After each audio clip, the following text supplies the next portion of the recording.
जय श्री कृष्ण दोस्तों। स्वागत है आपका अपने YouTube चैनल पंडित के टोटके में। दोस्तों, आइए सुनते हैं मोहिनी एकादशी व्रत कथा। आपसे निवेदन है, कृपया चैनल को सब्सक्राइब जरूर करें, वीडियो को लाइक करें, कमेंट में हमें जरूर बताएं आपको कथा कैसी लगी। दोस्तों, धर्मराज युधिष्ठिर ने कहा, हे भगवान, मैं आपको नमस्कार करता हूं। आपने बैसाख मास के कृष्ण पक्ष की एकादशी अर्थात वरुथनी एकादशी के बारे में विस्तार पूर्वक बतलाया। अब आप कृपा करके बैसाख शुक्ल एकादशी का क्या नाम है तथा उसकी कथा क्या है, इस व्रत की क्या विधि है, यह सब विस्तार पूर्वक बताइए। भगवान श्री कृष्ण कहने लगे, हे धर्मराज, बैसाख मास के शुक्ल पक्ष की एकादशी को मोहिनी एकादशी के नाम से जाना जाता है। मैं आपसे एक कथा कहता हूं जिसे महर्षि वशिष्ठ ने श्री रामचंद्र जी से कही थी।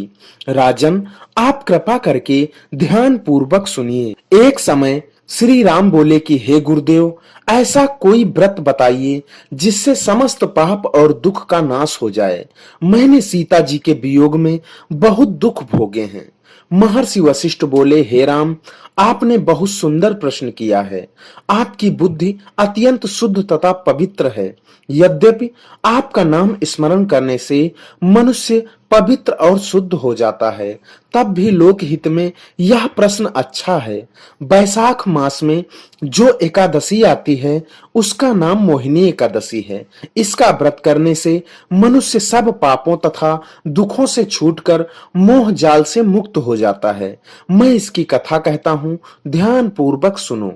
सरस्वती नदी के तट पर भद्रावती नाम की एक नगरी में द्युतिमान नामक चंद्रवंशी राजा राज करता था। वहां धन धान्य से संपन्न व पुण्यवान धनपाल नामक वैश्य भी रहता था। वह अत्यंत धर्मालु और विष्णु भक्त था। उसने नगर में अनेक भोजनालय, प्याऊ, कुएं, सरोवर, धर्मशाला आदि बनवाए थे। सड़कों पर आम, जामुन, नीम आदि के अनेक वृक्ष भी लगवाए थे। उसके 5 पुत्र थे, सुमना, सुदबुद्धि, मेधावी, सुकृत और धृष्ट बुद्धि। इनमें से 5वां पुत्र धृष्ट बुद्धि महापापी था।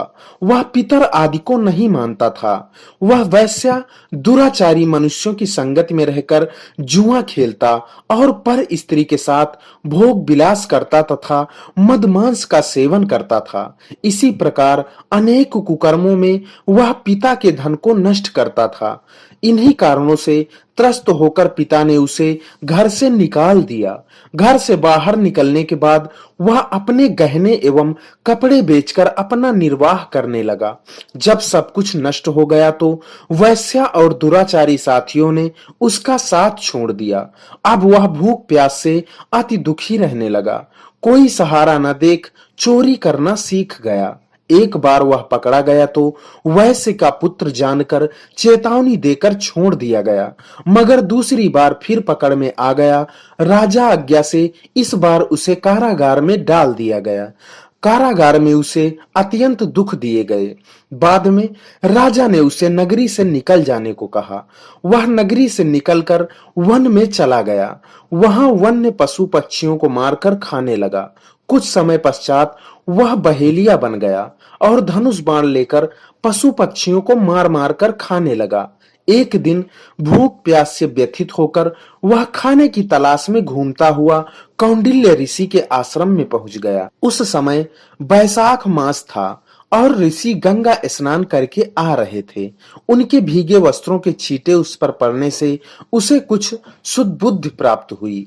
वह कौंडिल्य मुनि से हाथ जोड़कर कहने लगा, हे मुने, मैंने जीवन में बहुत पाप किए हैं।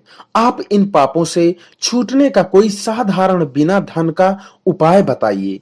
उसके दीन वचन सुनकर मुनि ने प्रसन्न होकर कहा कि तुम बैसाख शुक्ल की मोहिनी एकादशी का व्रत करो। इससे अनेक जन्मों के किए हुए मेरु पर्वत जैसे समस्त महापाप भी नष्ट हो जाते हैं। मुनि के वचन सुनकर वह अत्यंत प्रसन्न हुआ और उनके द्वारा बताई गई विधि के अनुसार व्रत किया। हे राम, इस व्रत के प्रभाव से उसके सब पाप नष्ट हो गए और अंत में वह गरुड़ पर बैठकर विष्णु लोक को गया। इस व्रत से मोह आदि सब नष्ट हो जाते हैं। संसार में इस व्रत से श्रेष्ठ कोई व्रत नहीं है। इसके महात्म्य को पढ़ने से अथवा सुनने से 1000 गौदान का फल प्राप्त होता है। तो दोस्तों, मित्रों, माताओं, बहनों, यह थी मोहिनी एकादशी की व्रत कथा। आशा करता हूं आपको पसंद जरूर आई होगी। आपसे निवेदन है, कृपया चैनल को सब्सक्राइब जरूर करें, साथ ही वीडियो को लाइक करें, कमेंट में हमें जरूर बताएं कथा आपको कैसी लगी। इसी के साथ विदा लेते हैं, मिलते हैं किसी नई वीडियो में। तब तक के लिए नमस्कार। जय श्री कृष्ण।